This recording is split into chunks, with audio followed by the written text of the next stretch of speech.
Okay, before you watch this video, you should have copied down the example that I instructed you to copy down was your last example in section 4.5 using a U substitution technique that we hadn't talked about yet. So for this problem, to solve it, it will require the same technique. So if you think that you can solve this integral, I want you to go to your assignment section in your notebook, and I want you to attempt to solve it. So pause the video and attempt to solve this integral after you have either solved it all the way, if you could make it, or gotten to a place where you are stuck, then go ahead and press play and watch the rest of the solution.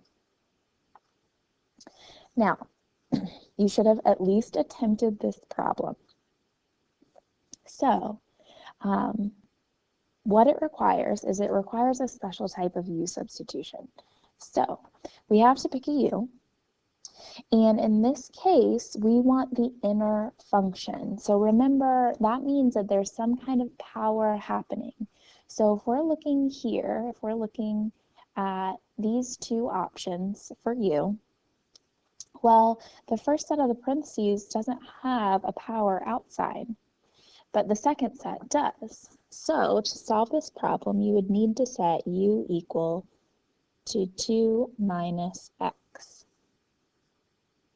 which means du is negative dx.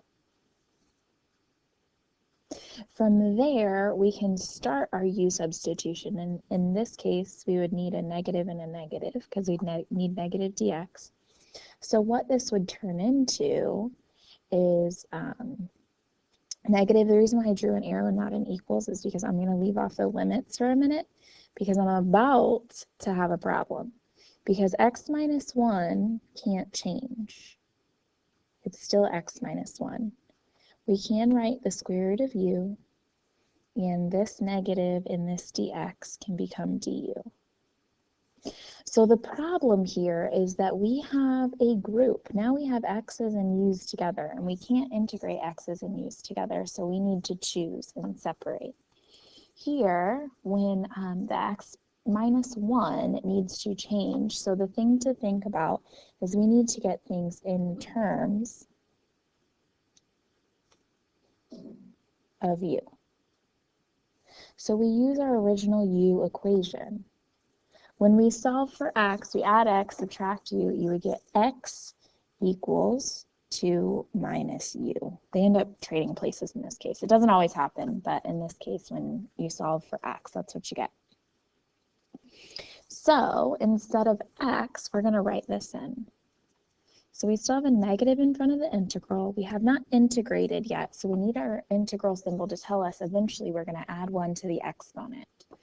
X becomes 2 minus u, and this was x minus 1, so it's 2 minus u minus 1, square root of u du. And now we have all u's. So I'm going to go ahead and get my u limits as well. You guys are pretty good with that. So we come up here, and when we plug in 1, we would have 2 minus 1, which is 1. So that'll be our bottom unit. And when we plug in 2, we get 0. So here is our u integral. From here, our u substitution is done. There will be no reason to go back to x's, so we have our u values. Okay, we're going to simplify this until we get to something that we can just integrate. So we've done u substitution, but we need to simplify this a little bit more. So when I'm looking here, I will set this equal to negative in the front. I have an integral. I have not integrated yet. I have not added 1 to the exponent. This will be 2 minus 1. I can combine those. So we have 1 minus u times u. Square root of u means u to the 1/2 du. Okay, so these two things means I have not integrated yet. the last step before we can integrate is distributing this u to the 1/2. So this becomes 1 to 0, u to the 1/2 minus u to the first times u to the 1/2. We would add the 1 and 1/2. We'd get u to the 3/2 du. Now this, there is no inner function. This is straight up u to a power, u to a power. Here we can integrate. Integrate means adding 1 to the exponent. When we have added 1 to the exponent, the integral symbol and the du are gone. Because the integral symbol means that we're going to integrate. U means that we are adding 1 to the exponent of u's. So this becomes negative out front. I start a parentheses now. The integral is gone. And this will be u. When I add 1 to the exponent, it is 3 over 2. Divided by 3 over 2 is times 3, 2 over 3, minus 3 over 2, plus 1 is 5 over 2, divided by 5 over 2, or times 2 over 5. du is gone because I have added 1 to the exponents of u's. But I do still need my limits because I still need to say that this is a definite integral. That's why the integral becomes a limit at the end. So we will write from 1 to 0. So take a second and look at that because that was a big problem on the quiz. People were struggling with where to write the integral, where to write du, when to write your limits at the end with a vertical line. Well, look at this and look at why things were changed. Okay, so we integrated. So the integral and du are gone. And we have our limits at the end. Now we do f of b minus f of a. So be careful here because we're still bringing down that negative out front. He's just floating around out there. We're going to plug in. We have f of b, so we have 2/3 times 0. We're plugging in b, which is 0, to the 3/2 minus 2 over 5 times 0 to the 5/2. That whole thing is f of b. I have plugged in b to every u that I see. Minus f of a.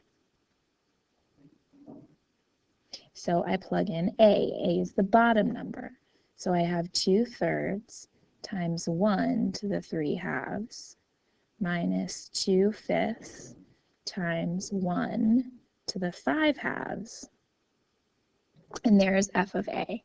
From here, it's simplifying, so I am going to go ahead and simplify this because I think it's important that you have that skill, even though we didn't just test it on the quiz. You will eventually have to show that. So this first parentheses is 0, and there's a negative out front, minus square root of 1 is 1, cubed is 1. So this is just 1 times 2/3, which is just 2/3. And same thing here, square root of 1 is 1, to the 5th is 1, so that's just 2/5 times 1, which is just 2/5. Now we can get a common denominator. We have a negative and a negative. Those two are basically negative ones and they're multiplied, so that becomes a positive on the outside. Multiply these 2 by 5, multiply these 2 by 3 to get a common denominator of 15. So that one's 10 over 15 minus 6 over 15. When combining fractions, when you're multiplying, you would multiply the top and the bottom. But when you are subtracting, it still stays out of 15. So the bottom is going to be 15. 10 minus 6 is 4, and that is your answer to this integral.